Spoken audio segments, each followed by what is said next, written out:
नमस्कार दोस्तों, वीडियो में हम चर्चा करेंगे झारखंड एसएससी जो एग्जाम लेने वाली है। जैसे हम यहाँ पे बात करें जेएसएससी जेई की, साथ ही साथ यहाँ पे मोटर व्हीकल इंस्पेक्टर की अलग से एग्जाम होती थी, मोटर यान निरीक्षक जिसे हम हिंदी में कहते हैं, शॉर्ट फॉर्म में एमबीआई कहते हैं। ठीक है, तो इसकी अलग से एग्जाम होती थी, अब एक ही एग्जाम होने जा रही है। पूरी सिलेबस की चर्चा करेंगे। कुछ सिलेबस यहाँ पे लिखी गई नहीं है इस पीडीएफ फाइल में, मगर मैं उसे यहाँ पे ऐड करने जा रहा हूँ ताकि आपको तैयारी करने में दिक्कत ना हो। तो वीडियो को पूरा अच्छे से देखें। साथ ही साथ कुछ पोस्ट ऐसे भी हैं, यहाँ पे अनुसूची 2 में ये पोस्ट आप देख पा रहे हैं, लैब टेक्नीशियन वगैरह की। इसकी भी सिलेबस की हम चर्चा करेंगे, कौन लोग अप्लाई कर पाएंगे, कौन लोग नहीं कर पाएंगे, क्या हायर जिनकी क्वालिफिकेशन है कर पाएंगे या नहीं कर पाएंगे, जिन जो अपीयरिंग कैंडिडेट है वो कर पाएंगे या नहीं करेंगे। पूरी जानकारी इस वीडियो के माध्यम से मैं आपको प्रदान करूंगा। सबसे पहले यहाँ पे बता दें कि 17 नवंबर 2021 को अमेंडमेंट हुआ है और झारखंड एसएससी की जो पुरानी नियमावली है उसमें संशोधन हो चुका है। ठीक है, अब क्या नई नियमावली है, यहाँ पे साफ लिखा गया कि केंद्र सरकार, राज्य सरकार द्वारा मान्यता प्राप्त जो संस्थान है उससे आपने यदि डिप्लोमा किया है या यहाँ पे लिखा है उच्च तकनीकी योग्यताधारी, मतलब हायर टेक्निकल क्वालिफिकेशन यदि आपकी हायर है, मतलब बी है, बीटेक है या आपने जो है एमटेक वगैरह किया हुआ है, तो भी आप यहाँ पे अप्लाई कर पाएंगे। और यहाँ पे साफ लिखा गया, एक चीज आप ध्यान रखेंगे, केंद्र सरकार, राज्य सरकार, यहाँ पे ऑब्लिक में दिया गया है, द्वारा मान्यता प्राप्त संस्थान, अथवा में लिखा है एआईसीटी अप्रूव। इसका मतलब है कुछ कॉलेज ऐसे होंगे जो एआईसीटी अप्रूव नहीं भी हैं, मगर केंद्र सरकार और राज्य सरकार से मान्यता प्राप्त है, तो भी आप अप्लाई कर पाएंगे। बहुत लोग हैं जिन्होंने एमआई वगैरह किया हुआ होगा पहले से, तो वो भी यहाँ पे अप्लाई कर पाएंगे। ठीक है, पहले से, मतलब 2013 के पहले जो जिन्होंने, जब तक वैलिड था।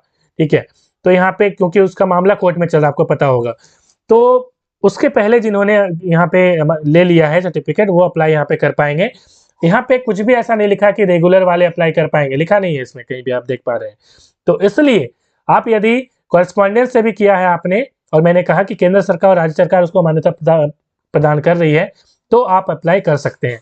अथवा में लिखा है कि एआईसीटी अप्रूव वाले जो कॉलेज है वो भी यहाँ पे अप्लाई कर सकते हैं। आगे हम लोग चर्चा कर लेते हैं कि आखिर और क्या चीजें लिखी गई है। तो न्यूनतम शैक्षणिक योग्यता की हमने चर्चा कर ली। यहाँ पे और एक चीज लिखा गया है कि 10वीं आपने झारखंड से यदि की है तो ही आप अप्लाई कर पाएंगे, मतलब मैट्रिक जो है वो झारखंड से कंपलसरी है। अब यहाँ पे एक गड़बड़ की गई है जो मुझे थोड़ी थोड़ी लग रही है, मगर गड़बड़ मैं इसे नहीं कहूंगा। ठीक है, लेकिन झारखंड सरकार आगे जाकर, जेएसएससी आगे जाकर, यदि मैं यहाँ पे बता दूं, और मुझे आपको पता है कि जो चीजें मैं कहता हूं आगे जाकर हो जाती है, यदि आपका फॉर्म किसी भी तरह से रिजेक्ट हो जाता है, यह कहकर कि 12 आपने झारखंड से नहीं किया है, तो आप बिल्कुल यहाँ पे लड़ सकते हैं। क्यों लड़ सकते हैं? क्योंकि यहाँ पे लिखा गया कि झारखंड से सिर्फ मैट्रिक करना जरूरी है, इंटर नहीं। अब मैं ये क्यों कर रहा हूं, इसकी चर्चा हम कर लेते हैं। देखिए, डिप्लोमा जो है ये न्यूनतम यहाँ पे योग्यता है। ठीक है, क्योंकि डिप्लोमा से आप यदि ज्यादा है तो आप अप्लाई कर सकते हैं, वो अलग बात है, मगर न्यूनतम जो है, मिनिमम क्वालिफिकेशन, वो डिप्लोमा है।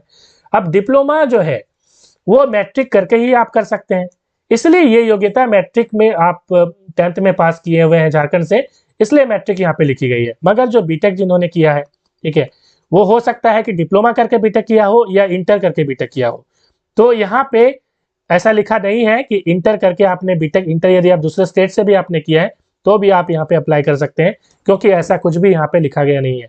तो कंक्लूजन यही है कि सिर्फ आपको मैट्रिक झारखंड से करनी है। यदि आपका फॉर्म रिजेक्ट होता है किसी कारणवश कि आपने इंटर दूसरे स्टेट से की है, तो आप आराम से लड़ सकते हैं, और मुझे लगता है ऐसी लड़ाई कुछ होने वाली है यहाँ पे। आगे हम लोग चर्चा कर लेते हैं। देखिए, यहाँ पे जो कट ऑफ है ना, कट ऑफ मार्क्स यहाँ पे दिया गया है। अनरिजर्व जो कैटेगरी है, जिसे हम जनरल कहते हैं, अनारक्षित, 40% लाना जरूरी है। अनुसूचित जाति, अनुसूचित जनजाति एवं महिला के लिए 32%, अत्यंत पिछड़ा वर्ग BC1 के लिए 34%, BC2 के लिए 36.5, आदिम जनजाति के लिए 30%, और EWS जो है उनके लिए 40% यहाँ पे लाना जरूरी है। एक चीज और यहाँ पे ऐड करना चाहूंगा, जैसा कि मैट्रिक मैंने बात की कि झारखंड से अनिवार्य है, मगर जो SC ST OBC, साथ ही साथ EWS है, तो उनके लिए ये कंपलसरी नहीं है। आप दूसरे राज्य से भी आपने मैट्रिक की है तो आप अप्लाई आराम से कर सकते हैं। अब आगे हम लोग चर्चा कर लेते हैं कि यहाँ पे डॉक्यूमेंट वेरिफिकेशन होगा, जिन्होंने अंतिम रूप से, जिनकी मेरिट लिस्ट बन चुकी है। ठीक है, अंतिम जो सफल अभ्यर्थी होंगी उनकी यहाँ पे प्रमाण पत्र की जांच की जाएगी। आगे हम लोग चर्चा कर लेते हैं। परीक्षा सिर्फ एक यहाँ पे होगा, मतलब पहले पीटी और मेंस दोनों होता था, मगर अब पीटी मेंस हटा के सिर्फ एक मुख्य परीक्षा ली जाएगी। यहाँ पे ये पुरानी सिलेबस है, कुछ इस तरह के सवाल पूछे जाते थे, मगर अब ऐसे सवाल नहीं पूछे जाएंगे। तो यहाँ पे लिस्ट की हम बात कर लेते हैं। दिस इज अनुसूची 1। अनुसूची 1 में ये पद आप देख पा रहे हो, ठीक है, ये पद का एग्जाम होगा। इसके सिलेबस क्या होगी, चलिए आगे बात कर लेते हैं। सिलेबस इसके यहाँ पे दी गई है, आप देख पा रहे हैं। सामान्य अभियांत्रिकी जिसे हम कहते हैं जनरल इंजीनियरिंग के 80 प्रश्न। अब ये जनरल इंजीनियरिंग क्या है, मतलब कि आप यदि मैकेनिकल इंजीनियर हैं, आप अप्लाई कर रहे हैं, डिप्लोमा आपने किया है, बीटेक किया हुआ है, तो यहाँ पे आपसे सिर्फ मैकेनिकल के सवाल नहीं पूछे जाएंगे, बल्कि सिविल के सवाल पूछे जाएंगे, इलेक्ट्रिकल के सवाल पूछे जाएंगे, ठीक है, ऑटोमोबाइल के भी कई सवाल जो है थोड़े बहुत रहते हैं, ठीक है। तो इसके सिलेबस में आपको इस कॉर्नर में दे रहा हूँ, आप यहाँ पे देख पा रहे हैं, ये इसकी सिलेबस है जनरल इंजीनियरिंग की। ये सिलेबस आपको पढ़नी पड़ेगी। इसके लिए बुक आप यूज कर सकते हैं, RS खुरमी जो बुक है वो मैकेनिकल के लिए आप यूज कर सकते हैं, ठीक है। और भी वीके मेहता वगैरह की इलेक्ट्रिकल की आती है, तो इस तरह के आप यूज कर सकते हैं। आगे हम बात करें यहाँ पे सामान्य ज्ञान की, तो सामान्य ज्ञान से जीके के सवाल यहाँ पे पूछे जाएंगे 40 प्रश्न। इसकी डिटेल सिलेबस आगे हम इसी वीडियो में चर्चा करेंगे, वीडियो में बने रहिए। यहाँ पे 2 पेपर होगा, ठीक है। अनुसूची 1 वाला जो पद है, जो कि मैंने कहा ये वाला पद, सॉरी ये वाला नहीं, जो जेई वाला पद है, ठीक है, जेई वाला पद, और मोटर वैन जो पद है ये वाला भी, माइनिंग वाला भी, ठीक है। इसके लिए 2 पेपर होंगे। पेपर 1 की हमने चर्चा की 80 प्रश्न जनरल इंजीनियरिंग से, और सामान्य ज्ञान से 40 प्रश्न, टोटल 120 प्रश्न आपको मिलेंगे 2 घंटे। आगे है इंजीनियरिंग वाली, अभियांत्रिकी वाली, मतलब मैकेनिकल इंजीनियर है तो आपको मैकेनिकल से सवाल पूछे जाएंगे, इलेक्ट्रिकल है तो इलेक्ट्रिकल से, सिविल है तो सिविल के सवाल पूछे जाएंगे। 120 प्रश्न पूछे जाएंगे और 2 घंटे इसमें आपको दिए जाएंगे। चलिए आगे हम लोग चर्चा कर लेते हैं। ये आपके पोस्ट दिख रहे हैं। अनुसूची 2 के लिए क्या सिलेबस होगी। अनुसूची जो 2 है उसके लिए 180 यहाँ पे प्रश्न होंगे, आपको 3 घंटे मिलेंगे, ठीक है। क्या सिलेबस होगी आप देख पा रहे हैं। तो सिलेबस यहाँ पे डिटेल सिलेबस के पहले मैं यहाँ पे थोड़ी अनुसूची 2 की बात कर लेता हूँ। अनुसूची 2 में ये पोस्ट आप देख पा रहे हैं, लैब टेक्नीशियन वगैरह की, और इसके सिलेबस देखिए। सामान्य अभियांत्रिकी जो है जनरल इंजीनियरिंग की 120 प्रश्न, और सामान्य ज्ञान की जो है 60 प्रश्न आपसे पूछे जाएंगे, ठीक है। और परीक्षा की जो अवधि होगी वो 3 घंटे की होगी, और इसमें एक ही पेपर होगा, ठीक है। एक ही पेपर में एग्जाम दोनों सब्जेक्ट का हो जाएगा। आगे हम लोग डिटेल में चर्चा करते हैं कि सामान्य ज्ञान जो है उसका पाठ्यक्रम क्या होगा। सामान्य ज्ञान का जो पाठ्यक्रम है आप देख पा रहे हैं कि इसमें झारखंड, भारत, पड़ोसी देशों के संबंध में विशेष रूप से यथासंभव प्रश्न पूछे जा सकते हैं, ठीक है। तो ये सामान्य अध्ययन का प्रश्न है। जीके वगैरह आपको मजबूत रखना पड़ेगा, डेली पेपर वगैरह पढ़ सकते हैं आप, ठीक है। अड्डा 24/7 वगैरह यूज कर सकते हैं, ठीक है। आगे हम लोग बात कर लेते हैं समसामयिक विषय, वैज्ञानिक प्रगति। तो साइंटिफिक जो टेक्नोलॉजी हो रही है इसकी हम वीडियो भी इस यूट्यूब चैनल में आपको जरूर प्रोवाइड करेंगे ताकि आपको आसानी हो। अब यहाँ पे खेल खिलाड़ी वगैरह जो है इससे जो जीके वगैरह पूछा जाता है, पंचवर्षीय योजना वगैरह पूछा जाएगा, भारत का इतिहास है, संस्कृति, भूगोल वगैरह, ठीक है। इंडियन पॉलिटी में पंचायती राज इंपॉर्टेंट है, तो ये सवाल पूछे जाएंगे।